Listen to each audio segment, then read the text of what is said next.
Well, it's not very often that you get a request for a sermon, and if you've been preaching for any length of time, any excuse is a good excuse to give you something to talk about. So,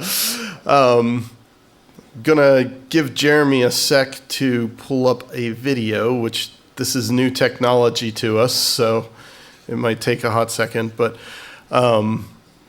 just want to show you a short video. It'll kind of set the scene for where we're going this morning. And I'm running out of words. We good? Okay. I don't know how many of you have seen that intro before, but if that was your first time watching that, it's an intro to an HBO series called Band of Brothers.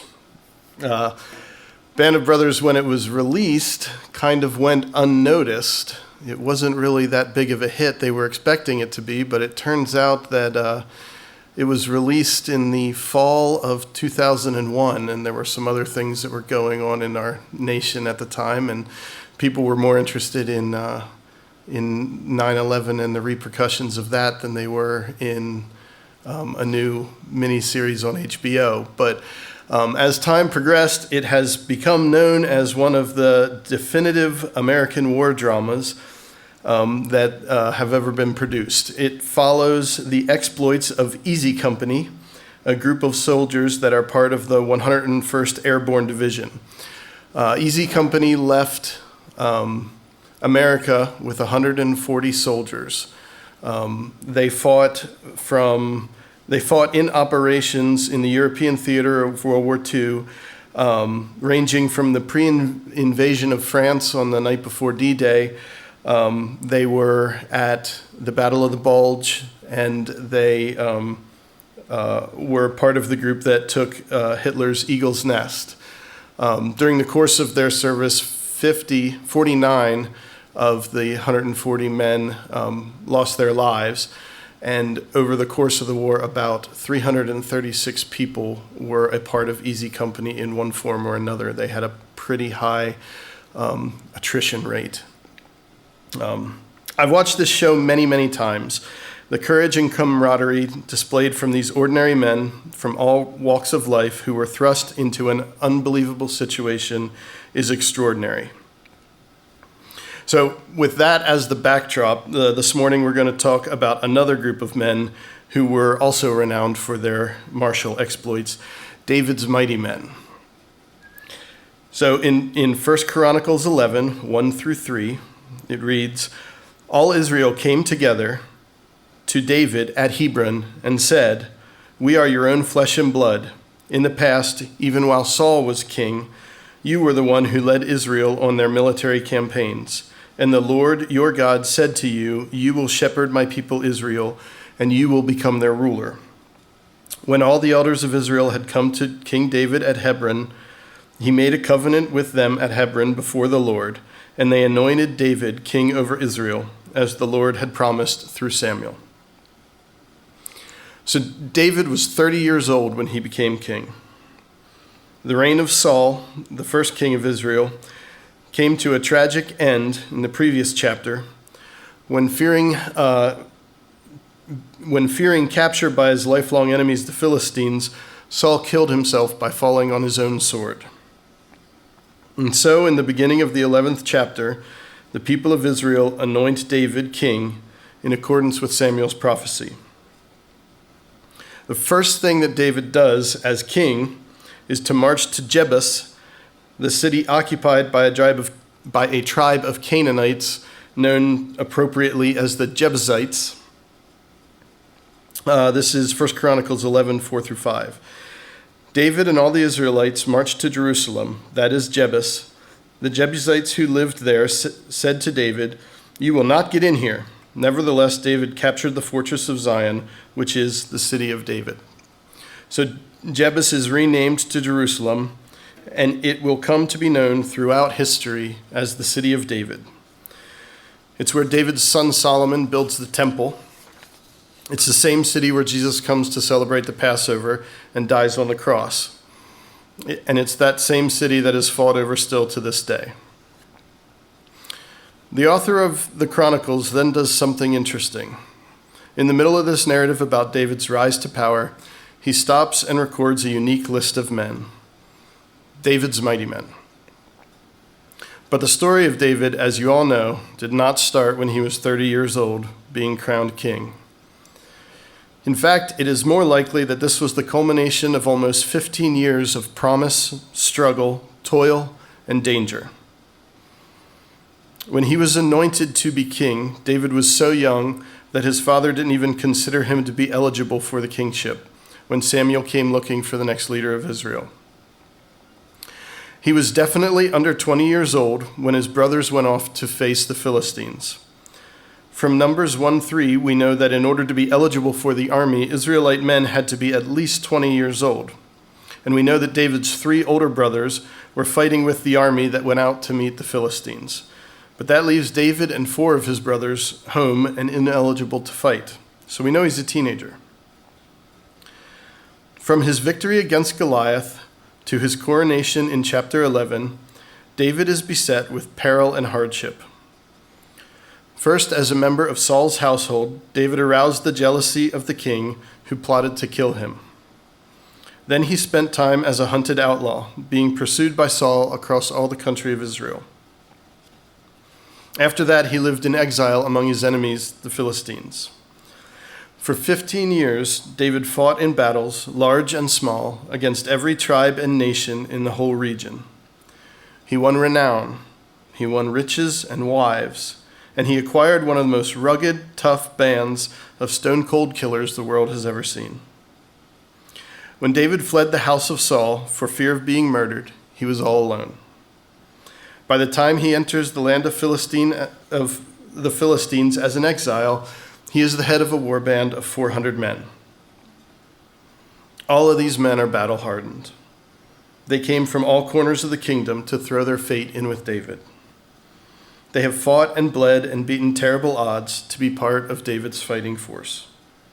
And among them are 37 men, known as the mighty men. For these men, the coronation of David as king and the capture of Jerusalem to be his stronghold is the culmination of years of brutal fighting and stubborn survival.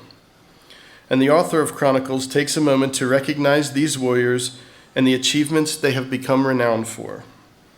There was Ishbaal, who killed 800 men with a spear. Next to him was Eleazar. When the Philistines attacked his men, they all fled in panic, but Eleazar stood his ground and killed the Philistines until the muscles in his arm were so worn out that they froze to his sword. And then there was Shammah, who once found himself surrounded by Philistines while standing in a lentil field. And rather than retreat, he simply stood his ground and slaughtered anyone who came near. These were the 3 mightiest of David's men.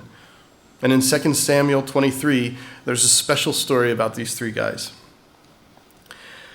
During harvest time, 3 of the 30 chief warriors came down to David at the cave of Adullam, while the band of Philistines was encamped in the valley of Rephaim. At that time, David was in the stronghold, and the Philistine garrison was at Bethlehem. David longed for water and said, "Oh, that someone would get me a drink of water from the well near the gate of Bethlehem." So the 3 mighty warriors broke through the Philistine lines, drew water from the well near the gate of Bethlehem, and carried it back to David.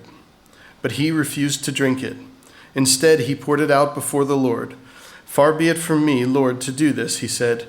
"Is it not the blood of the men who went at the risk of their lives?" And David would not drink the water. I love everything about this story.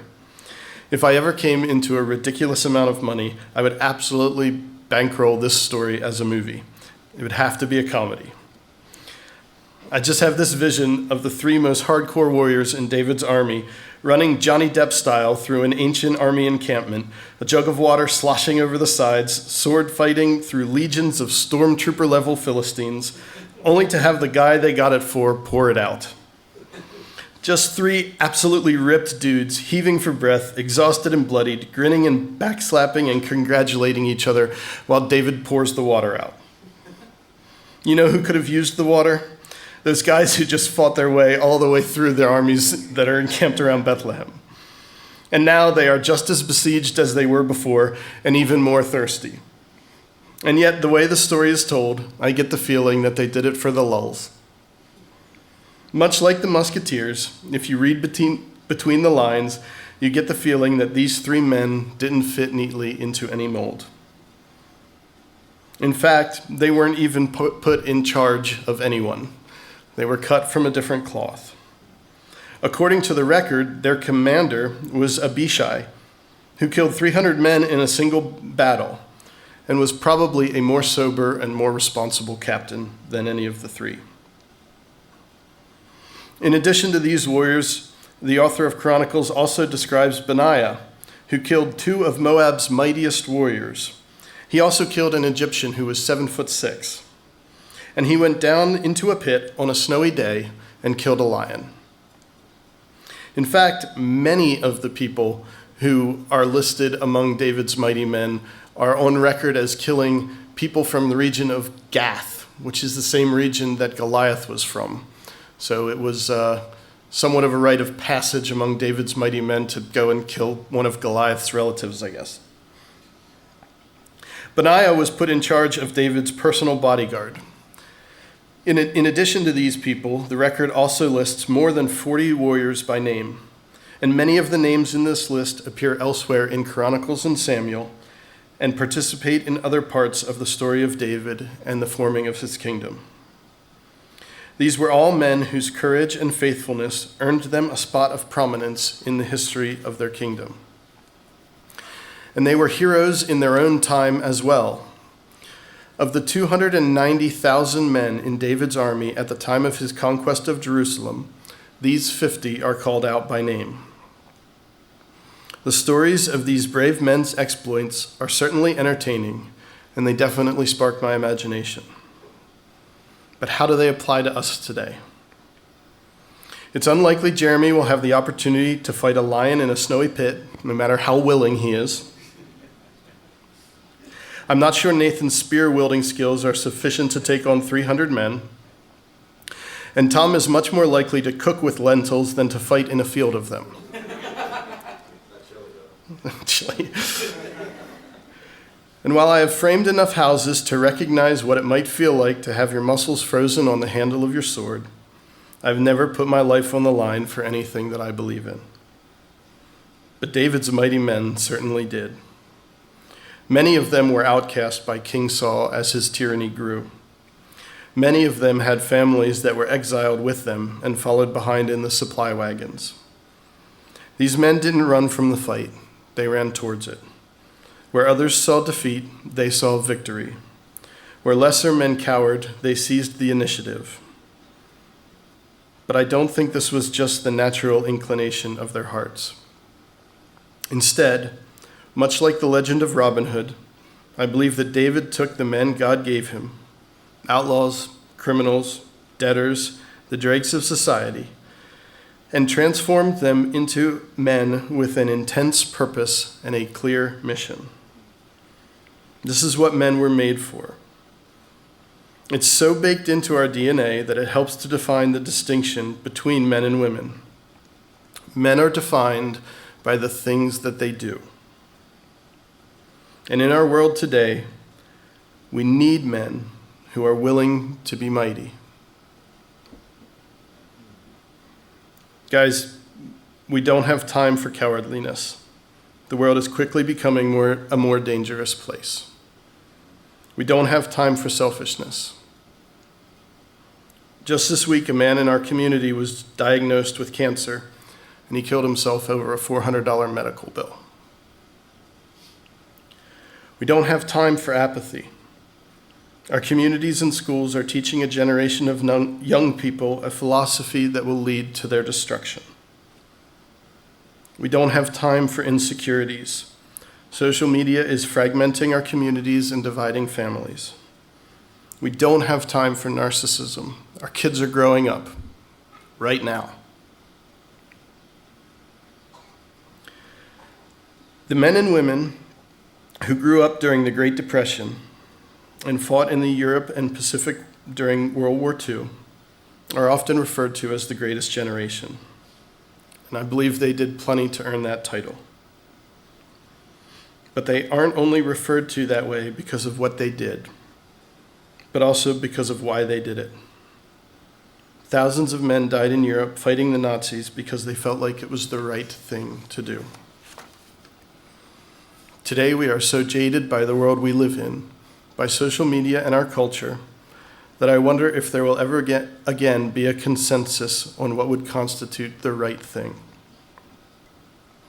But God is still calling men today to be mighty.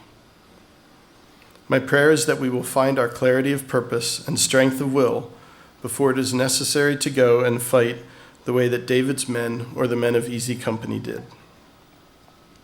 But regardless of what form the battle takes, we have our marching orders. In James 1:22, Paul says, "Do not merely listen to the word and so deceive yourselves. Do what it says." That's it, gentlemen. That's the directive. Those are our orders. Simple, right? Maybe like David's mighty men, that will lead us to setting up a new kingdom. Maybe like Easy Company, it will cause us to defend a land that is not our own. But the calling is clear. We need men who are mighty, right here at Warehouse Church, in Garrett County, in our own homes and in our own families. Let's pray.